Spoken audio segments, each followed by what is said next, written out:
in association with Zenex Education Migration Global Private Limited.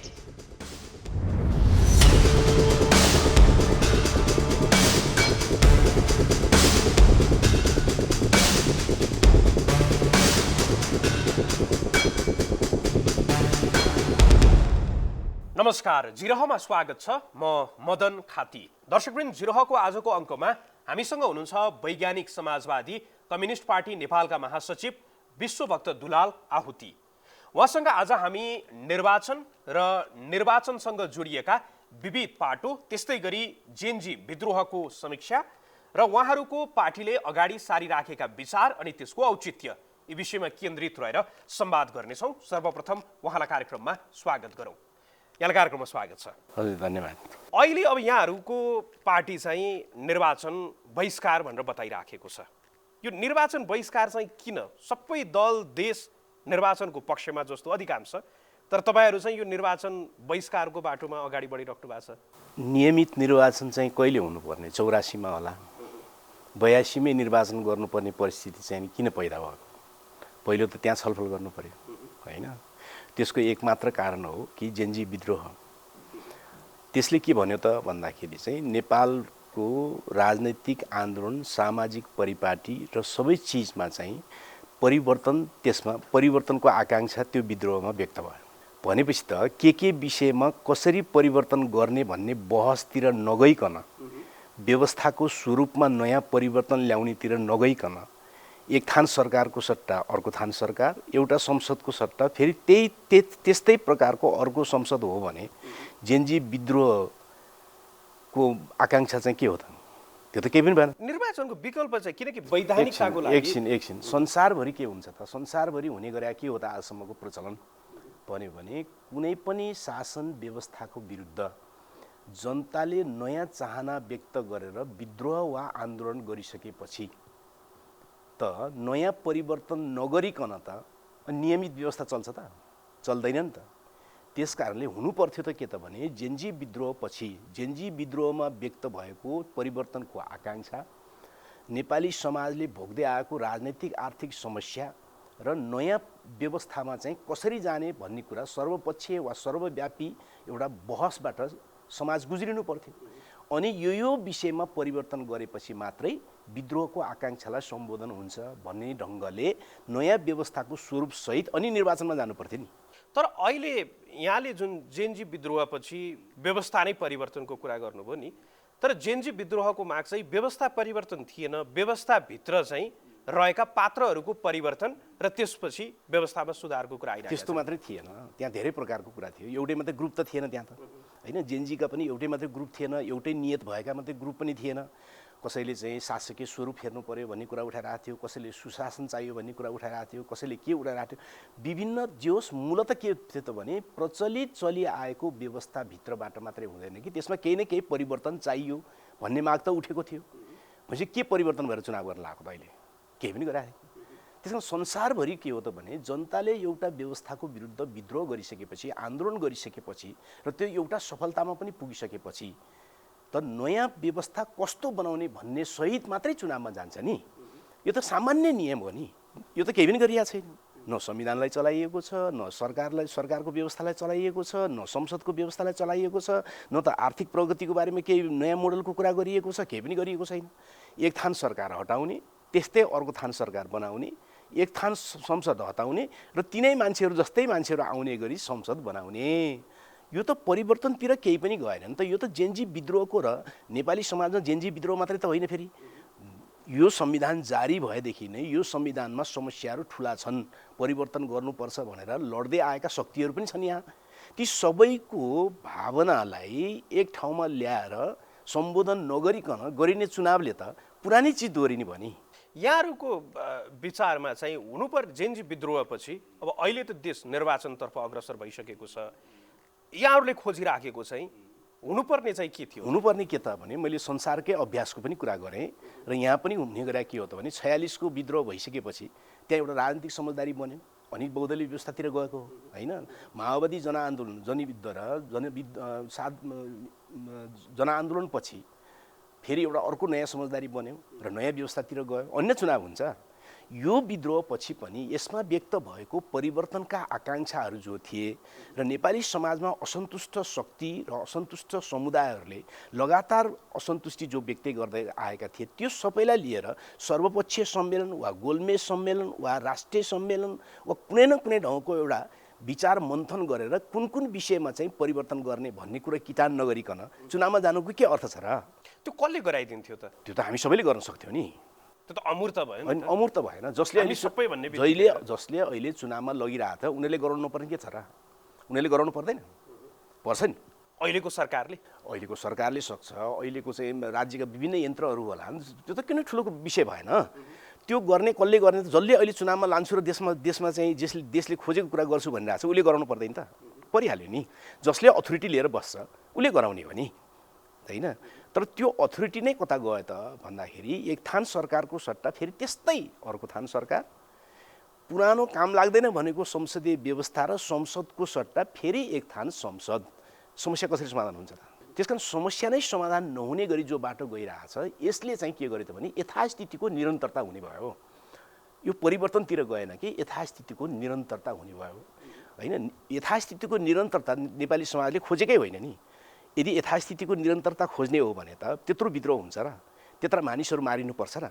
पर्दैन, होइन? यथास्थितिको त के 82 को सट्टा 84 मा चुनाव हुन्छ, यथास्थिति दोहोरिन्छ। जस्तो यहाँले निर्वाचनकै सन्दर्भमा चाहिँ निर्वाचन हुन्छ या हुँदैन भन्ने प्रश्नमा अर्को कुनै अन्तर्वार्तामा चाहिँ यो निर्वाचनमा चाहिँ अहिले सरकारमा जो छन् ती शक्तिलाई जसले ब्याकिङ गरिराखेका छ उनीहरूकै प्रतिनिधि फेरि निर्वाचित हुने सुनिश्चित भयो भने चाहिँ देश निर्वाचनतर्फ जान्छ, नत्र भने जाँदैन भनेर त्यसलाई अलिक व्याख्या गर्नुहोस् त। त्यो शक्तिको त्यसको विदेशी आड भरोसाको पनि त्यति बेला तपाईँले कुरा गरिरहेको छ। जेन्जी विद्रोह जो 23 गते र 24 गते भयो, 23 गते पछि त जेन्जी विद्रोह त अपहरणतिर गयो, होइन? देशलाई आफ्नो नियतपूर्वक बाटोमा लान चाहने शक्तिहरूले यसलाई लिएर गए। त्यसपछि सरकार पनि उनीहरूले बनाए जेन्जीको नाममा के सरकार पनि उनीहरूले बनाए र अहिले देशलाई कता लाने प्रयत्न गरिँदैछ त भन्दाखेरि चाहिँ यो देशलाई विचारहीन समाज बनाउने, होइन? विचार, आदर्श, होइन, लगायतका चाहिँ सपनाहरूबाट च्युत गराउने र केवल उपभोक्तावादी समाज बनाउने, होइन? उपभोग मात्रै गर्ने समाज बनाउने, उत्पादन पनि हुन नदिने जो यात्रा चलिराखेको छ त्यसलाई अझ अगाडि बढाउने र चाहिँ देशलाई चाहिँ साम्राज्यवादीहरूको अथवा विदेशीहरूको एमसीसी लगायतका योजनाहरूलाई चाहिँ सजिलै लागू हुने दिशामा यो देशलाई लैजाने यसको निम्ति काम भइराखेको छ यहाँ त, होइन?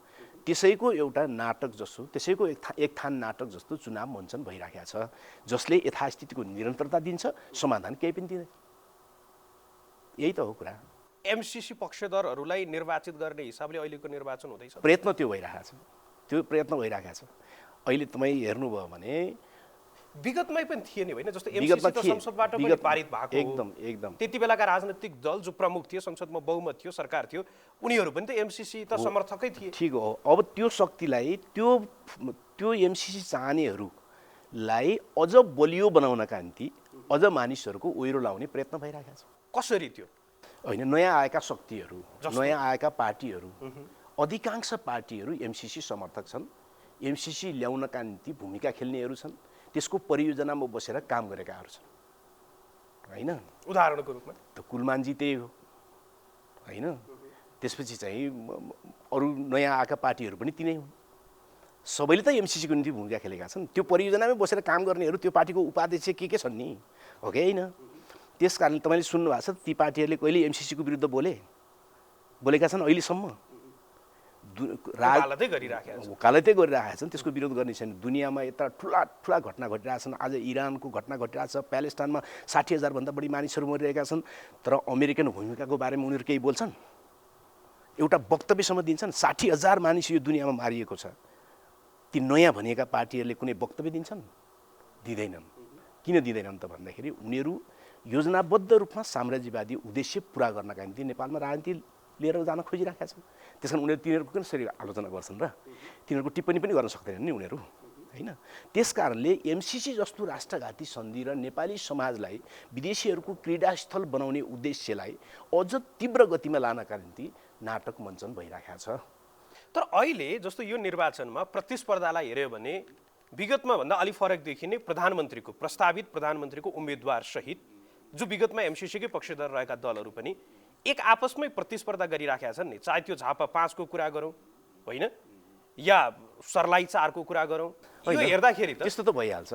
त्यस्तो त चाहिँ सबभन्दा बढी ठुलो दलाल को बन्ने भन्ने प्रतिस्पर्धा त जहिले नै हुन्छ नि। अहिले त्यही हो, अहिले त्यही, पहिला पनि त्यही हुने गरे हो, अहिले पनि त्यही त हो नि। सबभन्दा ठुलो साम्राज्यवादीहरूको दलाल को बन्ने, किनकि त्यो दलाल ठुलो बन्न पाइयो भने शासन पनि गर्न पाइयो होइन र। त्यस कारण शासन गर्नका निम्ति त प्रतिस्पर्धा गर्नै पर्छ। त्यस कारण दुईवटा दलालको बिचमा चाहिँ प्रतिस्पर्धा हुँदैन भन्ने होइन नि, हुन्छ नि त्यो त, को ठुलो बन्ने भने त भइ नै हाल्छ। त्यही भइरहेको छ अहिले। व्यक्तिकै तहमा उत्रिएर जुन प्रतिस्पर्धा अहिले छ नि, संसदीय व्यवस्था भने पनि अब यहाँहरू त यो व्यवस्थाकै विरुद्धमा हुनुहुन्छ, तर यही व्यवस्थाभित्रै पनि जस्तो प्रधानमन्त्रीको उम्मेदवारको रूपमा राष्ट्रपाले बालेन्द्र शाहलाई अगाडि सारिराखेको छ। अर्कोतर्फ एमालेलाई हेऱ्यो भने केपी शर्मा ओली अब आफ्नो प्रस्तावित प्रधानमन्त्री भनिराखेको छ। नेपाली कङ्ग्रेस गगन थापालाई आफ्नो प्रधानमन्त्रीको उम्मेदवार भनिराखेको छ होइन। नेपाली कम्युनिस्ट पार्टी ऊ पनि पुष्पकमल दाहाल प्रचण्डलाई चाहिँ प्रधानमन्त्रीको रूपमा। यो व्यक्तिकै तहमा यो संसदीय व्यवस्थाभित्र पनि अलिक फरक खालको राष्ट्रपतीय निर्वाचन जस्तो यो के भइराखेको? केही पनि फरक छैन, यो केही पनि फरक छैन, किनकि सबैलाई थाहा छ कि चुनावमा चाहिँ पार्टीहरू आउँछन्, त्यसका त्यो पार्टीबाट मुख्य मान्छेहरू वा त्यो पार्टीले छुट्टाएको मान्छे चाहिँ प्रधानमन्त्री हुन्छ भन्ने कुरा सबैलाई थाहा छ होइन। त्यो भने पनि थाहा छ, नभने पनि थाहा छ होइन र। त्यस कारण यो कुनै नयाँ विषय होइन। गर्न खोजेको चाहिँ के हो त भने कुनै व्यक्तिलाई अघि सार्दाखेरि चाहिँ त्यसको नाममा चाहिँ बढी भोट आउँछ कि भनेर एउटा प्रयोग गर्न खोजेका हुन् पार्टीहरूले, त्यो ठुलो विषय होइन। ती तोकिएका मान्छेहरू भन्दा त्यो पार्टीको अर्को मान्छे आयो भने गर्ने के हो र, त्यही त हो, फरक केही पनि होइन। एकै ठाउँमा लडिराखेका छन् होइन, एकै ठाउँमा लड, दुईवटा पार्टी भयो नि त, दुईवटा पार्टी भयो त एक ठाउँ लड्ने भयो नि, त्यो त ठुलो विषय भएन। कि दलालहरूको बिचमा पनि प्रतिस्पर्धा हुने भयो, एउटै विचार बोकेकाहरूको बिचमा प्रतिस्पर्धा हुने भयो नि। को ठुलो हुनलाई, सत्ता कसले भोग चलन गर्नका निम्ति कुन गुटका पुँजीपतिहरूले बढी चाहिँ यो देशलाई चलाउने भनेर चाहिँ प्रतिस्पर्धा हुने भयो नि, त्यो त ठुलो विषय भयो। यसले निकासतर्फ लान्छ कि लाँदैन? निकासतर्फ चुनावले नै लाँदैन, व्यक्ति आएर के लान्छ होइन। तपाईँ भन्नुहोस् न, सरल विषय छ नि यो, कुनै ठुलो दाबी गर्ने आरोप लगाउने विषय होइन, सरल कुरा छ। नेपाली समाजको समस्या के हो? नेपाली समाजको समस्या भनेको नेपाली समाजमा उत्पादन गर्न नदिने र नेपाली समाजलाई उपभोक्ता बनाउने, कृषिलाई निराश बनाउने, उद्योग धन्दा खोल्न नदिने, यहाँको बेरोजगार शक्तिलाई बहुराष्ट्रिय कम्पनीहरूले चाहेको ठाउँमा लगेर दासको रूपमा काम लगाउने होइन, त्यहाँबाट पैसा लिएर आउने, उनीहरूले नै बनाएको सामान यो देशमा किन्ने, होइन त यहाँको मुख्य वर्गीय समस्या। अब अहिले चुनाव लडिरहेका पार्टीहरूसँगको दस्तावेज हेऱ्यो भने, घोषणापत्र त जे पनि लेख्छन् उनीहरूले, त्यसको अर्कै कुरा हो, उनीहरूको दस्तावेज हेऱ्यो भने नेपाली समाजमा साम्राज्यवादी नवउदारवाद यहाँ उत्पादन गर्न नदिने जो नीति चलिरहेको छ त्यसको विरुद्ध कुनै पनि पार्टी छैन। नवउदारवादको विरुद्ध कुनै पनि पार्टी छैन। मलाई कुनै पनि दस्तावेज देखाइदिनुहोस् तपाईँले। नवउदारवादको विरुद्ध उनीहरू छैनन् भनेपछि त वर्गीय समस्या हल हुन्छ त? चुनावले हुँदैन। जबसम्म नवउदारवादका विरुद्ध गइँदैन अथवा जबसम्म यहाँ उत्पादन गर्न नदिने यो समाजलाई केवल उपभोक्ता समाज बनाउने विदेशीहरूको जो डिजाइन चलिरहेको छ त्यो अर्थनीतिको सट्टा, त्यो मोडेलको सट्टा हामीले समुदाय नै आत्मनिर्भर बनाउने मोडेलमा देशलाई नलएसम्म त समाधान हुँदैन। विश्वव्यापी समाधान नभएको समस्या समाधान हुन्छ त? हुँदैन।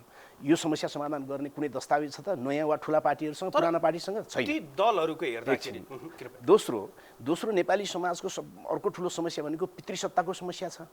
महिलाहरू हर घरभित्र कुनै न कुनै दासत्वमा छन्, प्रतिशत मात्रै फरक हो। अर्को नेपाली समाजको चाहिँ उत्पीडित राष्ट्रहरू आदिवासी जनजातिहरूको सम्पूर्ण पहिचान मारिने गरी संहिता बनाइएको छ होइन। अनि अर्को समस्या छ नेपालमा चाहिँ नेपाली समाजमा चाहिँ सुगौली सन्धिपछि नै आजसम्म विदेशी हस्तक्षेप छ भन्ने कुरा सबै जगजाहेर छ। यी सबैको विरुद्ध प्याकेजमा नेपाली समाजलाई अगाडि बढाउने कार्यक्रम नयाँ वा पुराना भनेका पार्टीको दस्तावेजमा छ त? छैन नि त। भनिसकेपछि अनि समस्या समाधान कसरी हुन्छ? त्यसको समस्या समाधान जुन वर्गीय समस्याको कुरा गर्नुभयो नि, त्यो सिद्धान्त अन्तर्गत यहाँहरूले चाहिँ जुन त्यो समस्याको समाधानमा चाहिँ निजी सम्पत्तिको उन्मूलनको कुरा पनि गरिराख्नु भएको छ होइन। यदि व्यक्तिको नाममा वा निजी सम्पत्ति रहेन भने कसरी समाजमा रहेको, नेपाली समाजमा रहेको वर्गीय समस्या, धनी र गरिब बीचको जुन खाडल बढिराखेको छ त्यो कसरी समाधान हुन्छ? हामीले भनेको वैज्ञानिक समाजवादी व्यवस्थामा यो व्यवस्थाको विकल्पमा जाँदाखेरि निजी स्वामित्वको अन्त्य गरिनेछ भनेर हामीले भन्यौँ। निजी सम्पत्तिको अन्त्य गर्ने भनेको चाहिँ निजी दुःखहरूको अन्त्य गर्ने भने हो नि। जस्तो कि आज कसैले पनि मलाई यति किलो अक्सिजन चाहियो भनेर माग्दैन नि, किनकि वातावरणमा यति अक्सिजन छ कि उसले जति सास फेरे पनि हुन्छ, हो कि होइन? त्यस कारणले निजी सम्पत्तिको उन्मूलन भनेको निजी दुःखहरूको उन्मूलन भने हो। जस्तो कि एकजना परिवारले आफ्नो छोराछोरी पढाउनलाई आफैले फी तिर्नु पर्यो, परिवार निजी भयो, सम्पत्ति निजी छ, त्यसैले आफैले त्यो फी तिर्ने बेला सधैँभरि तनाव भइरह्यो। त्यो मान्छे त्यो तनावबाट मुक्त चाहन्छ नि।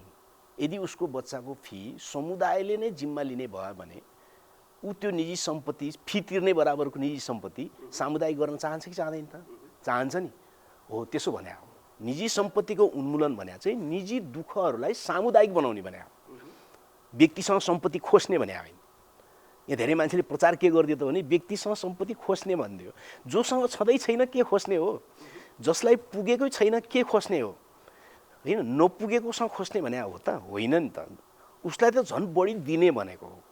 त्यो बढी दिनका निम्ति निजी व्यक्तिको जो दुःख छ त्यो दुःख सामुदायिक बनाउनु पर्यो। सामुदायिक बनायो भने के हुने भयो त भने निजी दुःखबाट मान्छे मुक्त हुने भयो। त्यसलाई भने हो निजी सम्पत्तिको अन्त्य। त्यसमा पनि जस्तो यहाँहरूले शिक्षाको कुरा गरौँ, स्वास्थ्यको कुरा गरौँ वा रोजगारीको गर्दाखेरि फेरि उत्पादन लगानीको कुरा आउने भयो, त्यो सम्पूर्णको लागि त कतै न कतै उत्पादन त हुनु पर्यो। उत्पादन नभई त समाजै बन्दैन नि। अनि त्यसको लागि चाहिँ जस्तो यदि व्यक्तिले सम्पत्ति आफूले राख्न नपाउने, समुदायमा चाहिँ सम्पत्तिको अथवा उत्पादनका साधनहरूको चाहिँ समुदायमा पुग्ने भन्दै गर्दाखेरि ऊ चाहिँ त्यो उत्पादनमा संलग्न हुनको लागि उसलाई चाहिँ त्यो उत्प्रेरणा केले दिन्छ त? यदि उसले आर्जन गरेको अतिरिक्त चाहिँ त्यो समुदायतर्फ अग्रसर गराउने हो भने उसलाई चाहिँ केले, त्यो मोटिभेट केले गर्छ त? जस्तो कि तपाईँलाई सगरमाथा वा चाहिँ कञ्चनजङ्घा वा गणेश हिमाल, होइन, सबै हिमाललाई केही न केही तपाईँको भावना गाँसिया छ होइन त? त्यो हिमाललाई तपाईँलाई माया लाग्छ नि, लाग्छ नि अलिकति। त्यसको लालपुर्जा छ त तपाईँसँग? छैन नि। तर तपाईँले के बुझ्नु भएको छ त भने मेरो अस्तित्वको निम्ति, मेरो समाजको अस्तित्वको निम्ति हिमालय जरुरी छ, होइन? त्यो तपाईँको निजी सम्पत्ति होइन, सामुदायिक सम्पत्ति हो। तर तपाईँ त्यसलाई माया गर्नुहुन्छ, जोगाउन चाहनुहुन्छ। त्यसकारणले मानिसको प्रगतिको उत्प्रेरणा निजी सम्पत्तिले दिने होइन नि। उत्प्रेरणा मानिस स्वभावैले सृजनशील छ र उसको आवश्यकता पूर्तिका निम्ति ऊ सृजनशील भइरहनु पर्दछ, होइन? आवश्यकता पूर्तिका निम्ति सृजनशील भइराख्नु पर्ने भएको हुनाले आवश्यकता नै त्यो चिज हो जसले उसलाई उत्प्रेरित गर्दछ, होइन? निजी सम्पत्तिको जन्म भएको 8000 वर्ष मात्रै भयो संसारमा, होइन? निजी सम्पत्तिको जन्म हुनुभन्दा पहिले नै आविष्कार भएको आगोको, पहिले नै आविष्कार भएको चाहिँ आयरनको, पहिले नै आविष्कार भएका हो थुप्रै ज्यावलहरूको, होइन? पहिले नै मानिसहरूले खेती गर्न सिकेका हुन्, पहिले नै मान्छेले पशुपालन सिकेका हुन्। निजी सम्पत्ति भन्दा पहिले नै कुकुरको मात्रै कुरा गर्यो भने पनि, होइन, 15000 वर्ष अगाडि नै कुकुर साथी भइसकेको थियो हाम्रो भनेर भनिन्छ, होइन? भनिसकेपछि 15000 वर्ष अगाडि निजी सम्पत्ति थियो त? थिएन। निजी सम्पत्ति जन्मेको त कुनै समाजमा 8000 वर्ष भयो, कुनै समाजमा 6000 वर्ष भयो, कुनै समाजमा 5000 वर्ष भयो। यसमा आलोचना गर्नेहरू के पनि अर्को तर्क गरिराखेका देखिन्छ भने निजी सम्पत्तिको उन्मूलन भनेको चाहिँ त्यो गरिबीको वितरण हो, बरु त्यसको सट्टा अवसरहरूको चाहिँ त्यो समान वितरणतर्फ जानुपर्छ। अवसरहरूको चाहिँ वितरणमा वा त्यसमा चाहिँ पहुँच स्थापित गर्नको लागि चाहिँ सङ्घर्ष हुनुपर्छ। निजी सम्पत्ति भनेको त यो चाहिँ मान्छेको स्वतन्त्रतासँग पनि जोडिएको हो भनेर तर्क गर्नेछन्। मानिसको स्वतन्त्रतासँग जोडिएको त पटक्कै होइन, होइन? निजी सम्पत्ति कमाउने समाज आइसकेपछि स्वतन्त्रतासँग पनि जोडियो। तर निजी सम्पत्ति कसैको पनि नहुने सामुदायिक सम्पत्ति मात्रै हुने समाजमा चाहिँ त्यो निजी सम्पत्ति भनेको व्यक्तिको अधिकार होइन, किनकि प्रकृति व्यक्तिले बनाएकै होइन नि, होइन? प्रकृति त प्राकृतिक रूपमा बनेको हो नि, त्यो त साझा हो नि। त्यो टुक्राएर मेरो र तेरो भन्न कसरी पाइन्छ र? त्यो त शासक वर्गले, शोषकहरूले ल्याएको व्यवस्थामा त्यस्तो चिज आयो, त्यो अर्कै विषय हो, होइन? जहाँसम्म तपाईँले अघि प्रश्न गर्नुभएको थियो कि उत्प्रेरित कसरी हुन्छ भने यहाँ पुँजीवादी अर्थशास्त्रले र पुँजीवादी राजनीतिक शास्त्रले के भनिदियो त भने मान्छेको बिचमा प्रतिस्पर्धा गरेर अगाडि बढ्नुपर्छ भन्ने सिद्धान्त ल्याइदियो क्या, होइन? प्रतिस्पर्धा अनिवार्य चिज हो भनेर ल्याइदियो, जबकि वास्तवमा मानव समाजमा प्रतिस्पर्धा जस्तो घातक चिज केही पनि छैन, होइन? मानिससँगै हिँड्ने हो, प्रतिस्पर्धा किन गर्ने हो? प्रतिस्पर्धा भनेको त खेल र मनोरञ्जनमा त्यो पनि केही समयको निम्ति मानव भनेर गर्ने चिज हो, अरू कहीँ पनि प्रतिस्पर्धा गर्न मिल्दैन। त्यसमा प्रतिस्पर्धा भनेको घातक चिज हो। प्रतिस्पर्धाले के गर्छ त भने सँगै हिँड्नेको खुट्टा काट्न अनिवार्य बनाउँछ, किनकि ऊभन्दा अगाडि जानुपर्छ। त्यसकारण समुदायवादले अथवा समाज के चाहन्छ, सँगै हिँड्न चाहन्छ। पुँजीवाद के चाहन्छ, प्रतिस्पर्धा गरेर अरू सबैलाई पछाडि राख्न चाहन्छ र केही पुँजीपतिहरू अगाडि बढ्न चाहन्छन्, होइन? त्यो गलत युनिभर्सिटीहरूले पुँजीवादी पाठ्यक्रम पढाउँदाखेरि, पुँजीवादी ज्ञान पढाउँदाखेरि उनीहरूले के सिकाइदियो भने प्रतिस्पर्धा भनेको नैसर्गिक चिज हो, प्राकृतिक चिज हो जस्तो बनाइदियो क्या उनीहरूले। जसको कारणले मान्छेलाई के लाग्न थाल्थ्यो भने प्रतिस्पर्धा भएन भने त हुँदैन, प्रतिस्पर्धा भएन भने त सृजनशीलता नै हुँदैन, होइन भन्ने पर्यो। त्यो अवधारणा गलत छ। अर्को कुरा यहाँले जुन महिला अधिकारसँग वा त्यससँग जोडेर चाहिँ कि परिवारको वा विवाहको जुन संरचना छ नि, यसमा चाहिँ के धारणा राख्नुहुन्छ?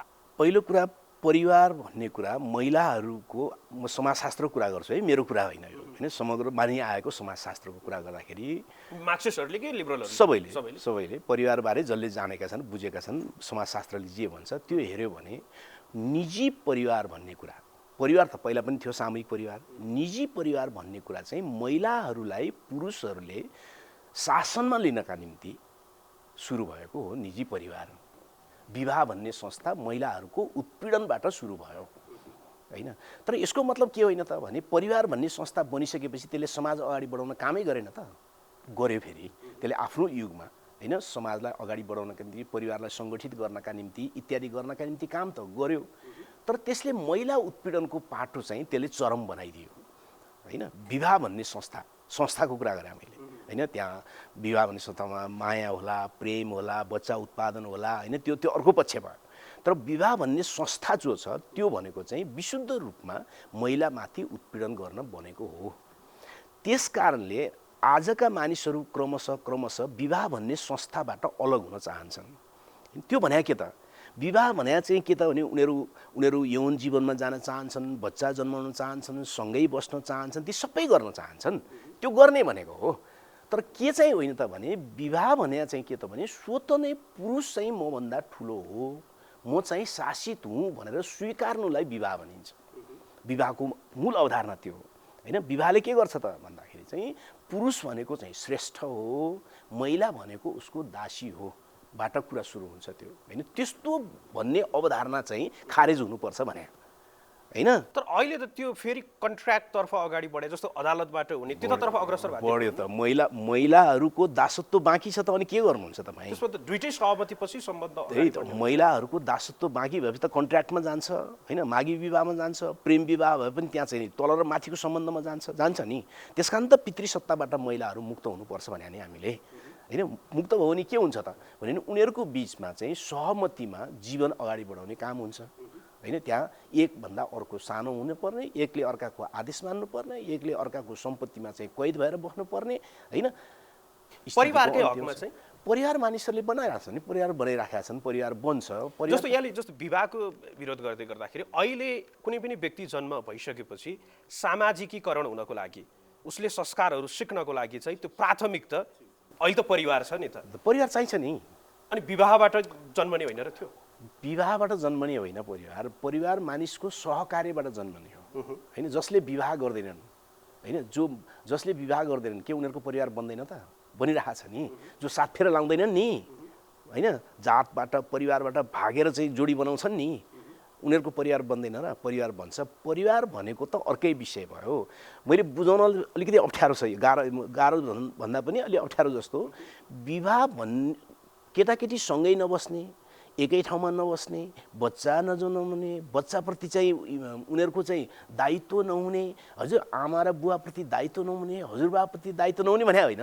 त्यो सबै दायित्व त झन् शानदार ढङ्गले हुनुपर्ने हुन्छ। तर हुन नहुने चाहिँ के हो त? विवाह भने त्यो होइन नि। विवाह भने चाहिँ के हो त भने महिला र पुरुष मध्ये पुरुषको शासनमा महिला बस्न पाउने परिपञ्च मिलाउने तरिका छ नि, त्यसलाई विवाह भनिन्छ। त्यो विवाह चाहिँ अन्त्य गर्दैछन् नेपाली पुस्ताले, नयाँ पुस्ताले भनेको, होइन? बुझ्नु भने महिलाहरू चाहिँ पुरुषको अधीनमा बस्नुपर्छ भन्ने अवधारणा सहित जो बसाइ हुन्छ त्यो चाहिँ विवाह।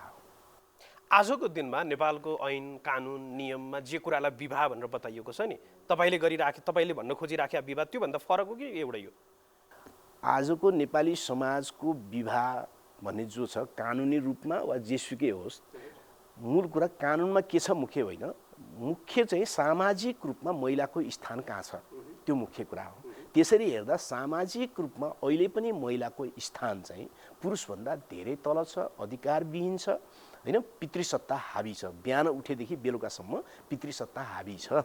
त्यस कारण त्यस्तो ठाउँमा चाहिँ कानुनले केही एकाध अधिकारहरू दिन्छ। यतिसम्म भन्नुहोस् न, सामान्य कुरा गरौँ न, महिलाहरूले घरेलु रूपमा गर्ने काम नगदमा गन्ती हुँदैन, हुन्छ त? हुँदैन। महिलाहरूले घरमा गर्ने घरेलु काम छ नि, त्यसको कुनै नगदमा हिसाब हुँदैन। त्यो पुरुषले नै गर्यो भने नि? पुरुषले त अधिकांश गर्दैन, होइन? अधिकांश तपाईहरुले जुन कल्पना गरिराख्नु भएको छ त्यो चाहिँ कल्पना मात्रै होइन। हो। आजको दिनमा नेपाली भन्दा पनि यो समाजमा होइन, बिल्कुल होइन। तपाईले चाहिँ युरोपमा, अमेरिकामा वा विश्वका विभिन्न ठाउँहरूमा महिला अधिकार कर्मीहरूले उठाएको र पुरुष पनि जो पितृसत्ता विरोधी छन् ती संस्थाहरूले उठाएको कुरामा सबैले भनेका छन् कि महिलाहरूले गर्ने घरेलु श्रमलाई पनि, होइन, घण्टाको रूपमा नगदकरण गर्नुपर्छ र त्यसलाई जीडीपीमा जोड्नुपर्छ भन्ने त आम कुरा हो।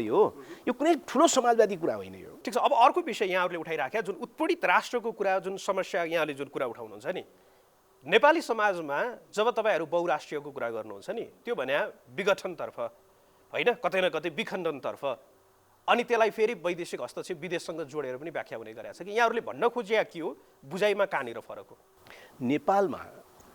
नेपालमा तामाङ, मगर, लिम्बू लगायतका जति पनि आफ्नो मौलिक भाषा, मौलिक हजारौँ वर्षको सभ्यता, मौलिक ज्ञानहरू, मौलिक संस्कृति र मौलिक मनोविज्ञान सहित जो नेपाली समाजमा हजारौँ वर्षदेखि यो सभ्यता निर्माण गर्न क्रियाशील छन्, उनीहरूको सभ्यताको रक्षा गर्ने ग्यारेन्टी हुनु पर्यो भने त्यो विघटन हुन्छ। ल, काठमाडौँको वरपर, काठमाडौँ भ्यालीको वरपर तामाङहरूको घना बस्ती छ, कहाँ छ विघटन? उनीहरू आफ्नो भाषा बोलिरहेछन्, उनीहरूले के चाहन्छन् भने मेरो भाषा नमरोस् भन्ने चाहन्छन्। अब विघटन हुन्छ त?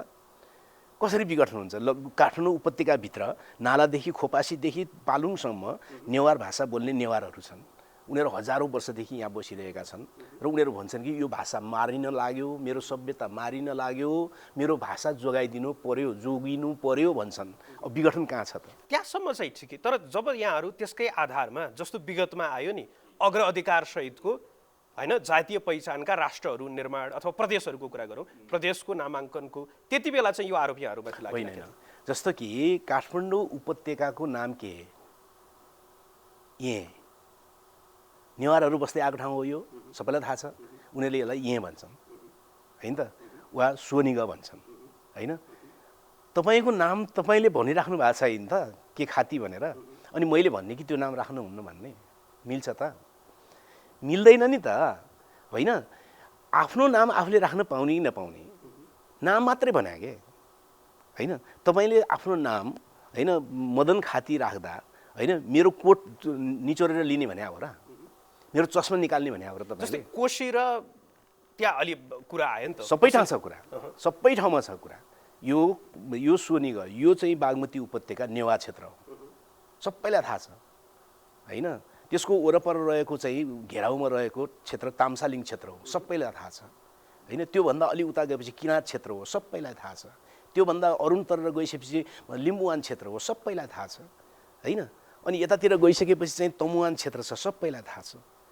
अनि सबैलाई थाहा हुने, हजारौँ वर्षको इतिहास उनीहरूले बनाएको हुने, अनि त्यो क्षेत्रको नाम चाहिँ त्यो नाम राखिदिउँ न भन्दाखेरि नहुने हुन्छ त? यो कसरी संरक्षण गर्ने? जब यहाँले सभ्यताको संरक्षणको कुरा, भाषाको संरक्षणको कुरा, जुन कुरा गर्नुभयो नि, त्यो चाहिँ नेपालमा आजको दिनमा चाहिँ त्यो संरक्षणको लागि कार्यक्रम चाहिँ गर्नुपर्ने चाहिँ के? म भन्छु नि, होइन, बुदागत रूपमा। एक, नेपालमा अहिले के गरियो त भन्दाखेरि अधिकांश प्रदेशहरू चाहिँ 3 भाषिक प्रदेशहरू बनाइयो, मुख्य 3 भाषा। जस्तै उदाहरणको निम्ति बुझ्नको निम्ति बागमती भनौँ, बागमतीमा संहिता कसले खोजेको, पहिचानको रक्षा कसले खोजेको? तामाङ र नेवारले, मुख्यतः ठुला भाषा समूह। तर यहाँ यो बागमती प्रदेश बनाउँदाखेरि के गरियो त भने सबभन्दा बढी बोल्ने भाषा चाहिँ खस नेपाली बोल्नेहरूको सङ्ख्या यहाँ हालियो, होइन? खस नेपाली बोल्नेहरूको सङ्ख्या यो नक्साभित्र हालियो, अनि त्यहाँ तामाङ र नेवारलाई पनि हालियो। अब के हुँदैछ त अहिले हेर्नुहोस् है, नेवार घरबाट निस्कन्छ, 2 जना मान्छेसँग भेट हुन्छ, एउटा खस नेपाली बोल्नेसँग, अर्को तामाङ बोल्नेसँग, होइन त? तामाङ बोल्नेले पनि नेवारी बुझ्दैन, होइन। त्यसपछि खस नेपाली बोल्नेले पनि नेवार भाषा बुझ्दैन, अब नेवार भाषाको रक्षा हुन्छ कसरी त? हुँदैन। त्यसै गरी तामाङ निस्किन्छ घरबाट, दुईजना मान्छेसँग भेट हुन्छ, एउटा नेवार बोल्नेसँग भेट हुन्छ, अर्को खस नेपाली बोल्नेसँग भेट हुन्छ। खस नेपाली बोल्नेले पनि तामाङ बुझ्दैन, नेवारले पनि तामाङ बुझ्दैन, अब तामाङ भाषा जोगिन्छ कसरी त? त्यसकारणले यो षड्यन्त्रमूलक ढङ्गले नेपालका आदिवासी जनजातिहरूको भाषा र संस्कृतिलाई मार्ने गरी सङ्घीयताको प्रदेशको डिजाइन भयो। अब गर्नुपर्छ के भन्नुभएको छ तपाईँले? गर्नुपर्छ दुईवटा कुरा। एक, पहिलो कुरा चाहिँ द्विभाषिक प्रदेशहरू बनाइनुपर्छ उत्पीडित राष्ट्रहरूको सन्दर्भमा। द्विभाषिक, जस्तो तामाङ भाषा एउटा, अर्को खस नेपाली भाषा एउटा भएको द्विभाषिक प्रदेश, मुख्य भाषा दुईवटा। त्यसो भयो भने के हुने हुन्छ भने तामाङ घरबाट निस्क्यो, खस नेपाली बोल्नेसँग भेट हुन्छ, खस नेपाली घरबाट निस्क्यो, तामाङ बोल्नेसँग भेट हुन्छ, जसको कारणले मर्नतिर गइरहेको तामाङ भाषा जोगिने ग्यारेन्टी हुन्छ। एक, द्विभाषिक प्रदेश एक। अब दोस्रो, म नयाँ कुरा बहसमा ल्याउँदैछु, यो बहस होस् कि कुनै पनि उत्पीडित समुदायको रक्षा, पहिचानको रक्षा भन्नुहोस् वा अधिकारको रक्षा सहभागिता र समानुपातिकताको सिद्धान्तबाट सम्भव छैन। सुन्नुहोस् है, म नयाँ कुरा तपाईँलाई भन्दैछु। कुनै पनि उत्पीडित समुदायको मुक्तिको प्रक्रिया सहभागिता र समानुपातिकताको सिद्धान्तबाट सम्भव हुँदैन। उसले शासन नै गर्न पाउने अधिकार हुनुपर्छ, होइन? शासन नै गर्न पाउने हुनुपर्छ, किन शासन गर्न नपाएसम्म उसले आफ्नो मुद्दाको रक्षा गर्न सक्दैन। त्यसकारणले अब तामाङ भाषा र खस नेपाली भाषा दुई मुख्य भाषा भएको, अरू साना साना पनि हुन्छन् त्यहाँ, मुख्य दुई भाषा भएको प्रदेश बनाइसकेपछि पनि तामाङहरूको 55% भन्दा बढी जनसङ्ख्या भएको क्षेत्रलाई तामाङ स्वायत्त क्षेत्र बनाइनुपर्छ, जहाँ उसले तामाङले नै शासन गर्ने उसको ग्यारेन्टी हुन्छ। त्यो त अग्राधिकारको अलि अग्राधिकार केही चाहिँदैन, अग्राधिकार केही चाहिएन। 55% जनसङ्ख्या तामाङ भएको क्षेत्र त छ, गाउँपालिका स्तरको होला, दुईवटा गाउँपालिका स्तरको होला, त्यो क्षेत्र त अहिले छ, नयाँ बसोबास गराउनु त होइन, होइन? 55% भन्दा बढी जनसङ्ख्या भएको क्षेत्रलाई चाहिँ तामाङ स्वायत्त क्षेत्र बनाइदिने, द्विभाषिक प्रदेश ठुलो, त्यहाँ भाषा नमर्ने अभियान चल्ने भयो, होइन? त्यसभित्र तामाङहरूको 55% भन्दा बढी जनसङ्ख्या भएको क्षेत्रलाई तामाङ स्वायत्त क्षेत्र बनाइदिएपछि तामाङहरूले त्यो क्षेत्रमा आफ्नो संस्कृति, आफ्नो भाषा, आफ्नो सभ्यता, सम्पूर्ण चिजको निम्ति काम गर्न कसैले छेक्न सक्दैन। त्यहाँ उसलाई शासन गर्ने अधिकार हुन्छ, जसको कारणले गर्दाखेरि तामाङ भाषा र सभ्यताको रक्षा हुन पुग्छ। नेपालमा यसो गर्न सकिन्छ। अब अर्को विषय, नेपालमा यसो गर्न सकिन्छ। ठिक छ, अर्को विषय यहाँहरूले उठाइराखेको यो उत्पादनको सम्बन्धमा कसरी चाहिँ नेपालको समाज चाहिँ त्यो उत्पादनबाट विमुख भयो अथवा गराइयो भन्ने सन्दर्भमा यहाँले अगाडि पनि जुन भन्नुभयो सुगौली सन्धि सन् 1816 पछि, यसमा बताउनुहोस् त यो कसरी चाहिँ त्यस पछाडि हामी चाहिँ क्रमशः त्यो परनिर्भरतातर्फ उन्मुख भयौँ? सुगौली सन्धिभन्दा अगाडि नेपाली समाज लामो समय पछिसम्म पनि स्थानीय आत्मनिर्भर अर्थतन्त्रमा आधारित देश हो।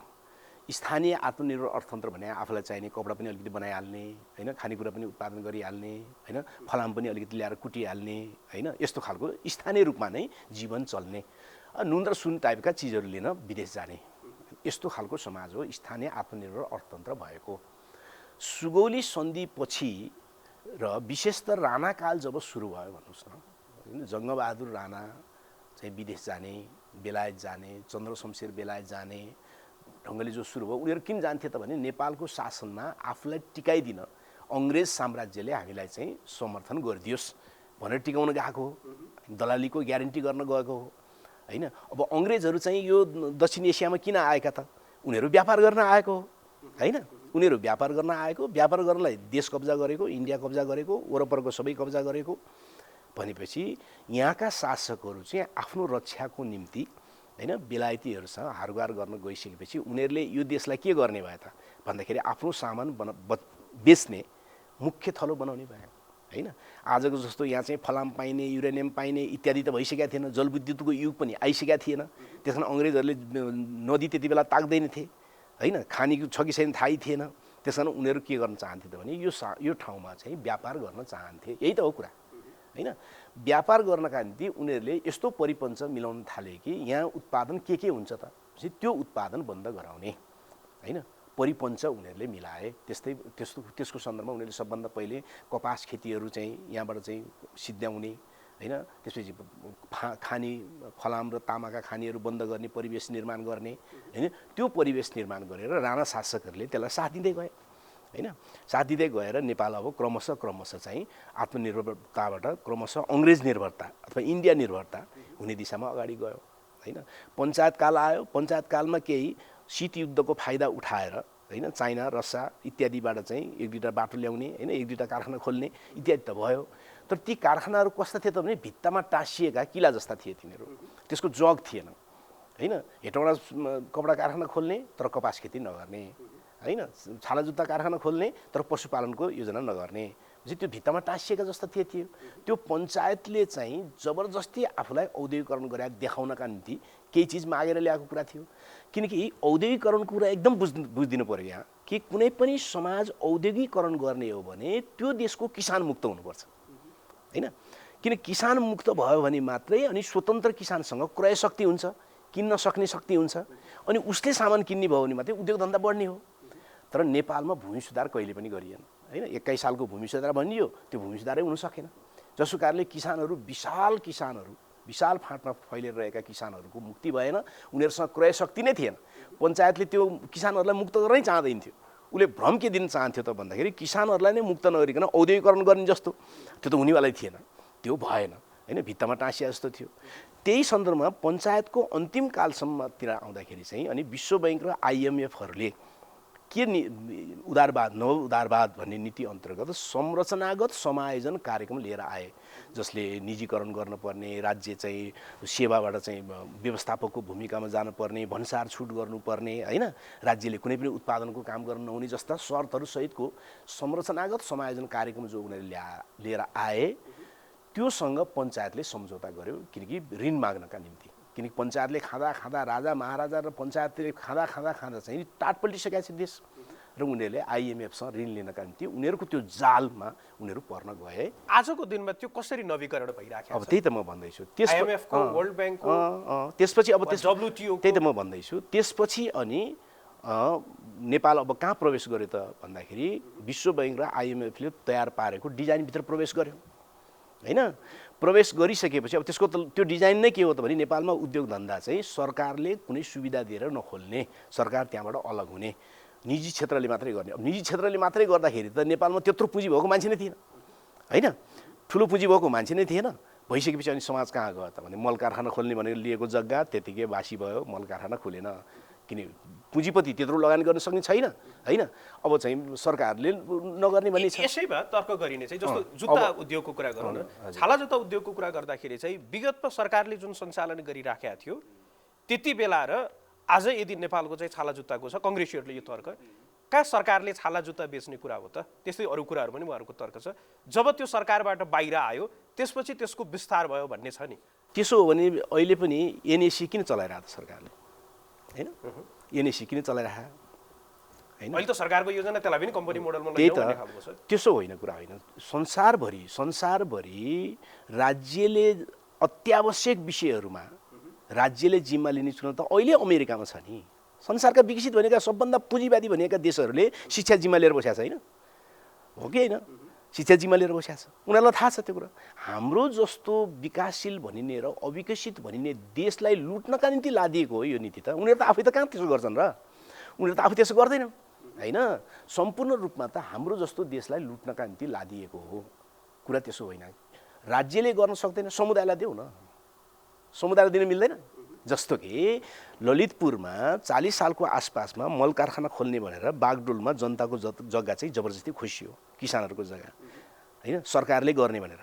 ल सरकारले नगर्ने भयो त ललितपुरका किसानहरूलाई जिम्मा देऊ नि त, समुदायलाई जिम्मा दिनु हुँदैन? मल कारखाना हुन्छ नि, समुदायहरूले माछा पोखरी चलाइरहेका छन् नेपालमा, समुदायले खेती गरिरहेछन् नेपालमा, होइन, समुदायको स्वामित्व हुने गरी मल कारखाना खोल्नु हुँदैन र, हुन्छ नि। त्यसकारण मुख्य कुरा यही देशमा उत्पादन गर्न नदिने नीति जो नव उदारवादको छ, IMF र विश्व बैंकहरूको योजनामा छ, साम्राज्यवादीहरूको योजनामा छ भने त्यसलाई छिचोल्ने गरी हामीले आफ्नो उत्पादनको कार्ययोजना किन बनाउन सक्ने? विदेशीहरूको दलाल बन्ने कि आफ्नो राष्ट्रिय स्वाधीनताको प्रेमी बन्ने भन्ने सवाल हो नि त। यसमा जस्तो उत्पादनको सम्बन्धमा यहाँले समुदायले उत्पादन गर्नुपर्छ भन्ने जुन तर्क राख्नुभयो नि, जस्तो कुनै एउटा संस्था अथवा कम्पनी वा व्यक्तिले कुनै कुरा उत्पादन गर्दै गर्दाखेरि त्योसँग सङ्गठित हुने त्यो सङ्गठनको कुरा मेन पावरको कुरा त्यहाँ उसले तिरन्तारण धेरै कुराहरूमा चाहिँ त्यो जिम्मेवारी चाहिँ त्यो व्यक्ति चाहिँ उत्तरदायी हुनुपर्ने त्यो एउटा छ। जब राष्ट्र वा समुदाय भइसकेपछि एउटा त त्यो बिचमा त्यो प्रतिस्पर्धा कम हुने कारणले गर्दाखेरि चाहिँ जुन उपभोक्ताहरू हुन्छन् उनीहरू मारमा पर्ने भन्ने एउटा तर्क आउँछ। अर्को चाहिँ जुन मोनोपोलीको हामी कुरा गर्छौँ नि, राज्यले नै कुनै काम गरिराखेको छ वा समुदायले नै कुनै काम गरिराखेको छ भने त्यति बेला त त्यसको विरुद्धमा फेरि प्रतिस्पर्धा नभइसकेपछि त्यसले फेरि अर्को समस्या ल्याउँछ। यो तर्कमा के भन्नुहुन्छ? जस्तो कि पहिलो कुरा चाहिँ व्यक्ति जिम्मेवार हुनुपर्छ भन्ने कुरा आज संसारमा चलिरहेका सम्पूर्ण बहुराष्ट्रिय कम्पनी के व्यक्तिको हो? होइन नि, धेरैजना पुँजीपतिहरूको सामूहिक हो कि होइन? त्यो हो नि त।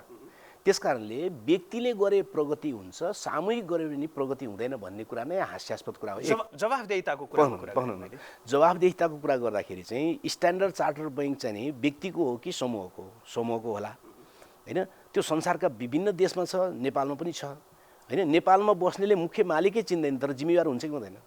जिम्मेवार हुन्छ नि। जिम्मेवारी हुने भनेको त नियम र उसको दायित्वसँग सम्बन्धित विषय हो, त्यो त अर्कै विषय हो नि होइन। एउटा परिवारमा कानुन छ त लिखित, एउटा परिवारमा कानुन छ लिखित छैन, तर प्रत्येक मान्छे कति बजी आउने भन्ने कुरा सबैलाई कण्ठ छ होइन त। कति बजी सुत्ने, कसले खाना पकाउने, कसले काम गर्ने, कसले लुगा धुने, को बाहिर हेर्ने, बेलुका चाहिँ आगोलो कसले लगाउने सम्मको नियम लिखित छैन नि। तर त्यहाँ समझदारीमा र एउटा दायित्वबोधमा मानव समाजले गरिराखेको हुन्छ। त्यसकारणले समूह भयो भने दायित्वबोध हुँदैन भन्ने दृष्टिकोण बिल्कुल गलत छ। होइन, त्यो हामीले नियमावलीमा ढाल्न सक्छौँ, कार्यप्रणालीमा ढाल्न सक्छौँ। यहाँहरूले जुन परिकल्पना गरिरहनु भएको छ नि, समुदायले चाहिँ उत्पादन गर्नु पर्यो। बिल्कुल, अहिले गरे पनि त्यसैले हो। उत्पादनका साधनहरू पनि समुदायमा हुनु पर्यो भन्ने जुन छ, सुन्नु न, म तपाईँलाई सामान्य कुरा गर्छु। अहिले पनि संसारभरि उत्पादन गरिराखेका समुदायले त हो नि, पुँजीपतिले हो त। त्यसको नाफा खाने मात्रै पुँजीपतिले हो नि, हो कि होइन? संसारभरि अहिले उत्पादन कसले गर्छ त भन्दाखेरि जनसमुदायले नै गर्छ, मजदुरले नै गर्छ, श्रमिकले नै गर्छ, किसानले नै गर्छ अथवा समुदायले गर्छ। तर त्यसको नाफाको बढी भाग चाहिँ निश्चित पुँजीपतिले खाने गरे हो। हामीले भने के त भने त्यसको नाफा पनि समान ढङ्गले समुदायले बाँडेर खाने व्यवस्थामा जानु पर्यो। कुरा यति हो होइन। उत्पादन अहिले पनि समुदायले गरिराखेको हो, पुँजीपतिले त त्यसलाई चाहिँ नाफामा बदलेर आफूले हसुर्या मात्रै हो, मजदुरको भाग खाइदिया मात्रै हो होइन। अब तपाईँहरूले जे कुराहरू यो बताइराख्नु भएको छ नि, तर राजनैतिक रूपमा तपाईँहरूको शक्ति हेऱ्यो भने चाहिँ एउटा निर्वाचनमा तपाईँहरू सहभागी हुनुहुन्न। त्यस कारणले गर्दाखेरि तपाईँहरूको शक्ति कति हो यो आजको दिनमा जुन संवैधानिक प्रजातन्त्र लोकतन्त्रमा हामी छौँ, यसमा त निर्वाचन मार्फत तपाईँहरू जनताबाट अनुमोदित भइसकेपछि शासन सत्तामा जाने हो अनि राज्य संयन्त्रबाट उसको स्रोत परिचालन गरेर आफ्ना नीति लागू गर्नुपर्ने हुन्छ। तर तपाईँहरू त्यही निर्वाचन बहिष्कार गरिराख्नु भएको छ, त्यहाँ जाँदै जानुहुन्न। अनि कसरी तपाईँहरूले जे सोचिराख्नु भएको छ त्यो कार्यान्वयन गर्नुहुन्छ त? पहिलो कुरा चाहिँ हामीले समाजवाद, अबको वैज्ञानिक समाजवाद कस्तो हुन्छ, समुदायमा आधारित कसरी गर्नुपर्छ, उत्पादनको प्रक्रिया अहिलेदेखि कसरी थाल्नुपर्छ भन्ने विचार नै नेपाली समाजमा पहिला थिएन। नेपालको पुरानो कम्युनिस्ट आन्दोलनसँग त्यसको कुनै खाका नै थिएन। माओ सेतुङले गरेका खाका थियो, लेनिनहरूले गरेका खाका थियो, तर नेपाली समाजमा कसरी गर्ने र आजको युगमा कसरी गर्ने भन्ने खाका थिएन। त्यो खाका बनाउनका निम्ति नै हाम्रो सम्पूर्ण वैचारिक मेहनत हामीले केही वर्ष सक्यौँ। अब बल्ल हामीले सार्वजनिक गऱ्यौँ, हाम्रो समाजवाद कस्तो हुन्छ भन्ने खाका सार्वजनिक गऱ्यौँ, हाम्रो उत्पादन प्रणाली कस्तो हुन्छ भन्ने कुरा हामीले उत्पादन केन्द्रहरू स्थापना गऱ्यौँ र हामी त्यो सहित अब बल्ल लिएर गइराखेका छौँ। त्यसकारणले आम जनतालाई हामीले चाहिँ हाम्रो मोडेलमा हामीले जब अहिले काम सुरु गरेका छौँ त्यो मोडेलमा लिएर आइसकेपछि मात्रै उहाँहरूलाई थाहा हुन्छ कि यो ढङ्गले जान सकिन्छ। हामीले त अहिले त राजनीतिक नारा मात्रै लगाइरहेका थियौँ, राजनीतिक कार्यक्रम मात्रै गरिरहेका थियौँ होइन। अहिलेदेखि समाजवाद कसरी र हाम्रो समाजवाद कसरी भने त हामीले खाका ल्याउन सकेका थिएनौँ। हामीले त्यो खाका सहित अब आयौँ। अब नेपाली कम्युनिस्ट आन्दोलन नयाँ युगको खाका सहित आयो नि त बल्ल। अब हामी त्यसलाई जनताको बिचमा लैजान्छौँ र त्यो प्रकारको राजनीतिक आन्दोलन बनाउँछौँ। तर मैले भन्न खोजेको चाहिँ राज्य सत्तामा त राज्य सत्ता त हामी आफैले बनाउने हो नि, बनाएर भए त हो। अहिलेको जुन राज्य सत्ता छ त्योभन्दा यसको विकल्प बिल्कुल फरक हुन्छ। समाजवादी राज्य सत्ता नभइकन यससँग सङ्घर्ष हुने होला नि त? हुन्छ नि त, तपाईँहरूको राज्य सत्ता हुन्छ त, सङ्घर्ष त किन नहुनु त नि?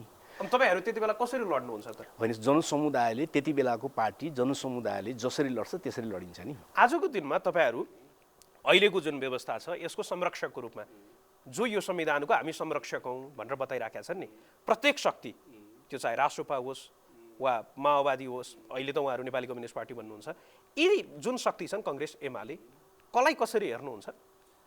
सङ्घर्षको कोणबाट भन्दै ठिक छ। सङ्घर्षको कोणबाट हेर्दाखेरि नेपालको संसदीय पार्टीहरू होइन, नेपाली काङ्ग्रेस भन्नुहोस्, नेपाली कम्युनिस्ट पार्टी भन्नुहोस्, त्यसपछि चाहिँ मधेसवादी दलहरू भन्नुहोस्, रासोपा भन्नुहोस् होइन, जति संसदवादी ठुला दलको रूपमा देखा पर्न थालेका छन् उनीहरू आधारभूत रूपमा दलाल पुँजीपति वर्गका पार्टी हुन्।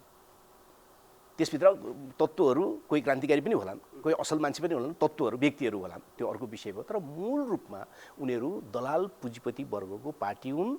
उनीहरूले, मैले त्यसै आरोप लगाएको होइन, उनीहरूले के भन्छन् त भने नवउदारवादलाई लागू गर्नुपर्छ भन्छन् उनीहरू होइन। किन नवउदारवाद विदेशीहरूको नीति हो, साम्राज्यवादीहरूको नीति हो, जसले देशलाई यहाँ पुर्याइसक्यो होइन, त्यसैलाई जारी गर्नुपर्छ भन्छन् उनीहरू। त्यस कारणले गर्दाखेरि उनीहरू दलाल पुँजीपति वर्गको पार्टी भएको हुनाले दलाल पुँजीपति वर्गसँग नै समाजवादीहरूको र समुदायको सङ्घर्ष हुन्छ नेपालमा। ती पार्टीहरूसँग त सङ्घर्ष हुन्छ। सबै समान खालको यहाँहरूको दृष्टिमा समान जो हुँदैन। अहिलेको कोही निर्वाचनमा तल, कोही माथि होलान्, कोही धेरै, कोही कम होलान्, कुनै मात्रामा फरक होला, तर आधारभूत रूपमा उनीहरू दलाल पुँजीपति वर्गका पार्टी हुन्। त्योसँग सङ्घर्ष हुन्छ नेपाली जनताको। सङ्घर्ष त्यहीसँग हुन्छ, अर्कोसँग हुन्छ। तर अहिले जस्तो उहाँहरूको प्रत्येक पार्टीको जाउँ, जस्तो नेपाली कङ्ग्रेसले अहिले नयाँ नेतृत्व सहित आयो, व्यक्ति फेरि हो, व्यक्ति चाहिँ नीति त केही फेरि आएन। र उहाँहरूको तर्क के छ भने उहाँहरूको समस्यालाई यहाँले जसरी 5वटा कुराहरूलाई यो नेपाली समाजको समस्या भनेर बताउनुहुन्छ नि, त्यस्तै जस्तो उहाँहरूको चाहिँ नेपाली समाजले आफैप्रतिको जुन विश्वास थियो त्यो विश्वास चाहिँ गुमाउँदैछ र त्यो विश्वास जगाउने काम चाहिँ, आशा जगाउने काम चाहिँ आजको दिनमा सबैभन्दा महत्त्वपूर्ण काम हो। र आफ्नो नेतृत्वमा यदि सरकार निर्माण भयो, निर्वाचनमा चाहिँ विजय हासिल गर्यो भने चाहिँ हामी त्यो दिशातर्फ उन्मुख गराउँछौँ भन्ने उहाँको त्यो खालको न्यारेटिभ निर्माणमा अहिले देखिराखेको छ। यसले समस्याको सम्बोधन गर्दैन र? होइन, गगनजी सभापति हुनुभयो अहिले होइन, उहाँको सुन्दर भनिएको व्यवस्था र राज्यले उहाँले पालेको बाख्राको रक्षा गरेन। उहाँले अरू जनतालाई के उत्साहित गर्नुहुन्छ भने के व्याख्या गर्नुहोस् त। उहाँले बाख्रा किन पालेको? व्यवसाय गर्नलाई होला होइन, उद्योगको रूपमा लानलाई होला होइन, अब चाहिँ एउटा व्यवसाय विस्तार गर्छु भनेर गरे होला नि त। उहाँले पैसा खाएछ खायो भने हल्ला गर्ने मेरो कुरा त्यो होइन है, त्यो त मलाई विश्वास पनि छैन, त्यो पनि होइन। मैले भनेको गगन थापा भनेको नेपाली काङ्ग्रेसको महामन्त्री, अहिले सभापति, उहाँले एउटा व्यवसाय गर्नुभयो बाख्रा पाल्ने होइन, तर उहाँले चलाएको शासन र उहाँको व्यवस्थाले उहाँको बाख्राको व्यवसायलाई पनि रक्षा गर्न सकेन, हो कि होइन? यो त होला नि। भनेपछि उहाँले अरूलाई कसरी उत्साहित गर्नुहुन्छ? त्यस्तै अर्को राष्ट्रपालले नयाँ भर्सेस पुरानोको, पुराना भएको कारणले गर्दाखेरि चाहिँ यो राज्य संयन्त्र सञ्चालकहरू जो पुराना छन् उनीहरूको कारणले चाहिँ यो समस्या आएको हो। संविधान व्यवस्था ठिकै थियो, जब त्यसमा चाहिँ त्यो चालकको रूपमा व्यक्ति परिवर्तन भइसकेपछि ठिकठाक हुन्छ होइन, पुरानाको ठाउँमा नयाँ। यसले समस्या सम्बोधन गर्दैन? गरे त समस्या समाधान। म तपाईँलाई भनौँ, नेपाल ती मानिसहरू मन्त्री पनि भइसके, ती मान्छेहरू सांसद पनि भइसके, तिनले के भने त भने म चाहिँ सत्तामा गएँ भनेदेखि चाहिँ यति हजार मान्छे विदेशी नेपालमा ल्याइदिन्छु, विदेश गएकालाई नेपालमा ल्याइदिन्छु पनि भने आए त? आएनन्। काठमाडौँ उपत्यकामा चाहिँ बागमती उपत्यकाको काठमाडौँ महानगरपालिकाभित्र होइन सहरिया गरिबहरूको समस्या समाधान नगरेर अदालत जानु पर्यो होइन त? पर्यो नि होइन। भूमिहीनहरू यहाँ कस्तो प्रकारको छन् भने एउटा झ्यालमा 7 पुस्ता बिताए आएका गरिबहरू छन् होइन त यहाँ? त्यसको पक्षमा केही काम गरे त महानगरपालिकाले? अदालत गएपछि बल्ल 20 मिटर कुरा बल्ल फैसला भयो होइन, हो कि होइन? महानगरले गर्नुपर्ने कुरा हो नि त्यो, गरे त? त्यसले के गर्यो? त्यसले कवाडी स्याहारेर हिँड्नेहरूलाई लखट्यो होइन, त्यसले चाहिँ सुकुम्बासीहरूलाई लखट्यो होइन, त्यसले फुर्तीफार्तीका कुरा गर्यो। उनीहरूसँग कार्यक्रम कहाँ छ? कार्यक्रम छैन। अहिले बालनलाई नै प्रधानमन्त्री तोकेर उहाँहरू जुन अगाडि आइराख्नु भएको छ नेपालले समस्याको सम्बोधन कसरी समस्या समाधान गर्छ? मैले अघि नै भने कि उहाँहरूसँग नवउदारवादका विरुद्ध यो देशलाई उत्पादनकर्ता बनाएर लाने प्लान खै भने उहाँहरूसँग करोडको गाडी चढेर त प्लान आउँदैन नि, बुझ्नु पर्यो नि कुरा। करोडको गाडी चलेर होइन फेसबुकमा स्ट्याटस लेखेर प्लान हुन्छ र? हुँदैन नि त। तर जनताको आकर्षण त त्यति देखिन्छ। आकर्षण त हिजो पञ्चायतमा 30 वर्ष कति आकर्षण भयो, बहुदलमा काङ्ग्रेसको कति आकर्षण भयो। काङ्ग्रेसले 15 सालमा 2 तिहाई नै ल्याएको हो, जसले भूमि सुधारको मुद्दै खाइदियो। 2 तिहाई ल्याएको होइन काङ्ग्रेसले होइन, त्यही काङ्ग्रेस होइन अहिले गगनजी सभापति भएको, जसले चाहिँ संविधान सभाको निर्वाचनपछि भूमि सुधारको पक्षमा बोल्नुभयो। उहाँहरू भूमि सुधारको मुद्दै खाइदिनु भयो उहाँहरूले। अथवा नेपालका संसदीय पार्टीहरूले संविधानमा भूमि सुधारको मुद्दा नै खाइदिए होइन। अब हिजोसम्म प्रदेश चाहिँदैन भन्नेहरूले तिनले प्रदेशको रक्षा गर्छन् त, अब ठिक प्रदेश बनाउँछन् त तिनीहरूले होइन। यो त केही मिल्ने कुरा होइन नि। अब कहिले काहीँ हावा चल्छ, हेर्नुहोस् निर्वाचनमा हावा चल्छ, के हुन्छ, केही मान्छेहरू आउँछन् जित्छन् प्रधानमन्त्री हुन्छन् गफ दिन्छन्, त्यो अर्कै कुरा हो। जबसम्म यो देशको यो दलाल संसदीय पुँजीवादी व्यवस्थामा आधारभूत परिवर्तनतिर लगिँदैन, जबसम्म समुदाय नै शक्तिशाली हुने व्यवस्थातिर लगिँदैन, हिरोहरू निश्चित हिरोहरू होइन समुदाय शक्तिशाली हुने व्यवस्थातिर जबसम्म लगिँदैन, हाम्रो समस्या जस्ताको तस्तै हुन्छ। अर्को एमाले राष्ट्रिय शक्तिको जुन कुरा गर्छ त्यसको जगमा चाहिँ देशलाई अगाडि बढाउने जुन कुरा गरिराखेको छ त्यहाँबाट होइन एमालेसँग राष्ट्रिय शक्ति कसरी बनाउँछ त्यसले भनेको होइन। एमाले भनेको पहाडिया खस हिन्दूहरूको होइन उच्च पहाडिया खस उच्च जातीय होइन जातहरूबाट बनेको एउटा चाहिँ रूढिवादी पार्टी हो। त्यो बिल्कुल रूढिवादी पार्टी हो, त्यसमा नवीन सोच भन्ने केही पनि छैन होइन। हो त्यसको इतिहास हेऱ्यो भने बलिदानको छ, इतिहास छ बलिदानको। तर अहिले त पहाडिया हिन्दू उच्च जातीय अहङ्कारवादमा आधारित रूढिवादीहरूको पार्टी हो त्यो। त्यसभित्र थुप्रै प्रगतिशील तत्त्वहरू छन्, म त्यसलाई यताउति म इन्कार गर्दिनँ, तर त्यसको मूल नेतृत्व पंक्ति भनेको बिल्कुल रूढिवादी छ। यहाँहरूले विगतमा सहकारी गरेको नेपाली कम्युनिस्ट पार्टी, त्यहाँका धेरै नेपाली कम्युनिस्ट अहिले त उहाँहरू फेरि एकीकरणको नेपाली कम्युनिस्ट पार्टीले विचारमा विकास गर्न नसकेको हुनाले त्यो पार्टी पुरानै यथास्थितिवादी पार्टी जस्तो बन्न पुग्यो। उहाँहरू अहिले दलाल पुँजीपति वर्गको एकथान पार्टी बन्ने यात्रामा हुनुहुन्छ। त्यही त हो कुरा। विप्लव नेतृत्वको माओवादी अब विप्लवजीको बारेमा तपाईहरु नै बुझ्नुस्। अब हामीले पहिला के मित्र एकदम होइन मित्र त अहिले पनि मित्र हामी मित्र नै मान्छौँ। हामी उहाँलाई शत्रुको किताबमा कहिले पनि राखेका छैनौँ। हामीले उहाँहरू मित्र नै हुनुहुन्छ। तर हामीले उहाँहरूको बारेमा भने के हो त भने उहाँहरू नयाँ गर्ने भन्नुहुन्छ, तर उहाँहरूसँग नयाँ कुरा हामी देख्दैनौँ। त्यसकारणले नयाँ विचारमा विकास नगरिकन उहाँहरू यसरी नै हिँड्नुभयो भने फर्केर उहाँहरू फेरि संसदवादमा पुग्नुपर्छ है भनेर हामीले पटक पटक भनेको। आज त्यही गति उहाँहरूको भएको छ। उहाँहरूले नयाँ गर्नेतिर पुरै सीमावलोकन गरेर अगाडि जानु जरुरी छ।